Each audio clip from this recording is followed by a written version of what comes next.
nobody knows exactly what the metaverse will be. We have a lot of fictional references on it. Most of it was written before social networks even existed. We're really improvising and guessing a lot about this, but the metaverse is going to be some sort of real-time 3D social medium. Instead of sending messages and pictures to each other asynchronously, you're together with them and in a virtual world. The other critical element of the metaverse is it's not just built by one mega corporation, creative work of millions of people who can each add their own elements to it.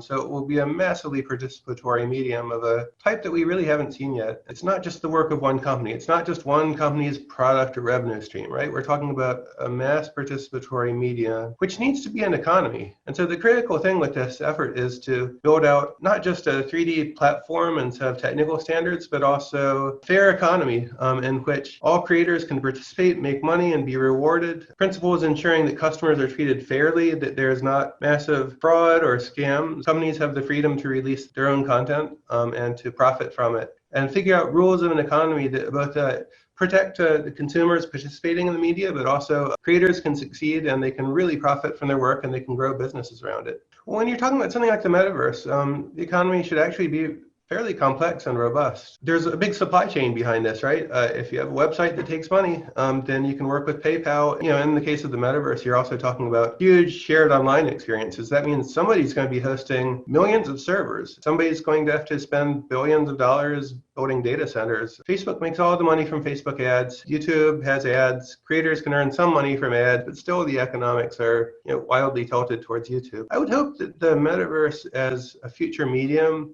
can be a much greater engine for economic efficiency. Economic efficiency is essential for this thing to really work and to grow. I think the metaverse as an open platform could ultimately be an order of magnitude larger than any one company.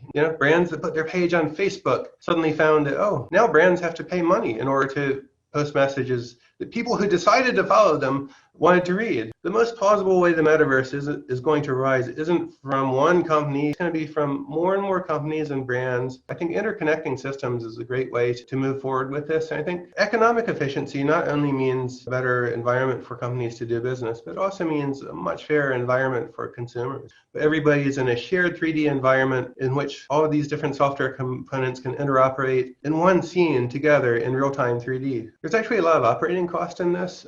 You can't compare it to, Epic knows the operating cost of a store. But when you're talking about something like the metaverse, you're talking about farms of millions of servers doing real-time 3D simulations. So you're talking about entirely new components of cost. The most important there is transparency and competition, right? We have some really great products that are already heading in this metaverse direction. We should just support steering them in the direction we want them to go. Everybody who's a potential supplier of critical components in operating this thing should have a fair chance. Apple App Store and Google Play. You have actually a very, very robust economic competition. Steam, and then you have Epic Online Services where we're also competing. And the great thing about this whole market is, as a game developer, you can go around and you can choose the best of all of these different components. The metaverse, and build more and more open platforms out of what are currently just one company's game. Even if they're competing directly with some core business of Epic or others. But as we talk about the metaverse as an open platform, we actually have to evolve to the point where we have portability of assets. The real risk is that these creator-based platforms are hijacked. The corporation ends up ultimately extracting more profit from creators' work than the creators make themselves. For most game companies, Apple is making a lot more profit from their game than they're making themselves. I think first and foremost, these platforms should be truly open to competition. Really, the core problem here is that the revenue sharing is not determined by free market competition. These stores need to be open to let each developer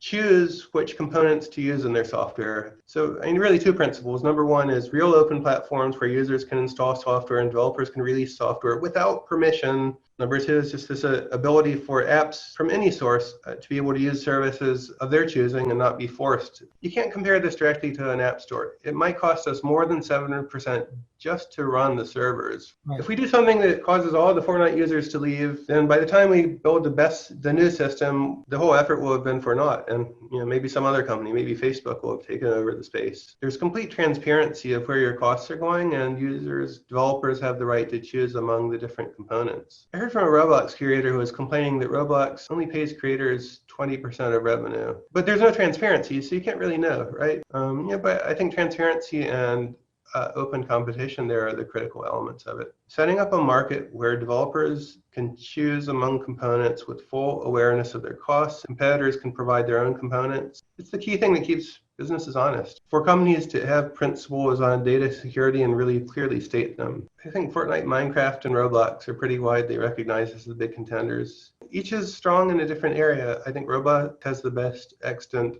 economy. Creators building content and earning a living from it. Minecraft has done the most with user-generated content, which is a really critical element. Keeping people coming back by really entertaining them while they're in this thing, because just pure 3D social doesn't really work. Those are the big contenders right now. There are a lot of upstarts, probably a dozen, their own takes on creator economies and platforms. I think they're going to be very interesting.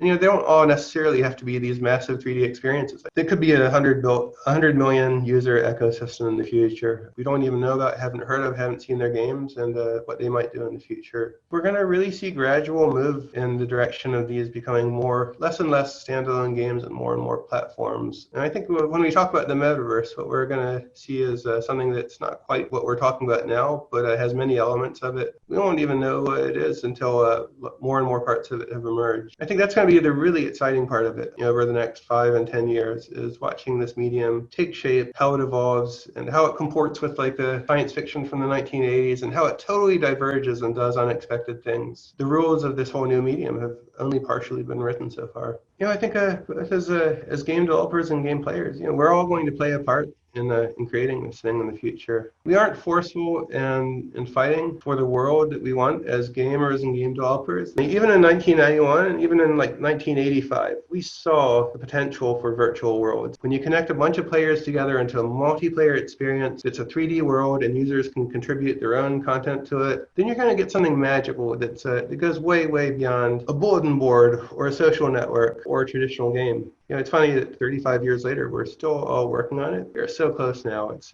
really uncanny how close we are.